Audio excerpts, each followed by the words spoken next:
ஒண்ணு America, Dubai, Japan இது கிளம்பிடுறாருயா. அங்க போய் அமெரிக்காவில் போய் சைக்கிள் ஓட்டுறாரு. இங்க செத்துக்கிட்டு இருக்கான். ரேஷன் கடையில பாமாயில் இல்ல, துவரம் பருப்பு இல்ல.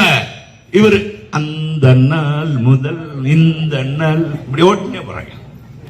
ஒரு சிலை ஒண்ணு இருக்கு அமெரிக்காவில். அந்த சிலையில் இருக்கிற தலைவர் கையை இப்படின்னு இருக்கார்.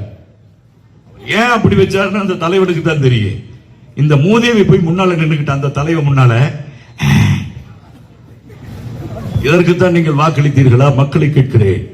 அந்நிய முதலீடு அதிகரிக்கப்பட்டிருக்கிறது. வெள்ளை அறிக்கை அந்நிய முதலீடு அதிகரித்திருக்கிறது அல்லவா? முதலமைச்சர் அவர்களே, வெள்ளை அறிக்கை வை. கேட்டா யாரு? அண்ணா எடப்பாடியா? உடனே அந்த கட்சியில் இருக்கிற தொழில்துறை மந்திரி ராசா அவன் என்ன பண்ற, ஒரு வெள்ளை காயத்தை காட்டுறான். என்ன நக்கலானா? என்ன கிண்டலா? மக்கள் பார்த்துக்கிட்டு இருக்கான். தெரியுமா உனக்கு? வாட்சியில் என்ன நடக்குது? போதை பொருள் எங்க பார்த்தாலும் கஞ்சா கஞ்சா கஞ்சா கஞ்சா அபின் மெத்தபைட்டமிழ் இருக்கா இல்லையா? அண்ணன் தலைவன் ஆட்சியில, அம்மா ஆட்சியில, எடப்பாடி ஆட்சியில 2 கிலோ கஞ்சா பிடிபட்டது. வெட்கம் கட்ட திமுக காரனை கேட்கிறேன், ஒரு பத்திரிகை செய்தியை காட்ட முடியுமா? எங்க பார்த்தாலும் கஞ்சா எப்படா வருது? 10 கிலோ 20 கிலோ 30 கிலோ பிடிபட்டது. ரயிலில் பிடிபட்டது, எக்மோரில் பிடிபட்டது, பேரம்பூரில் பிடிபட்டது. முதலமைச்சர் அவர்களே, இந்த கஞ்சா எப்படி உள்ளே வந்தது?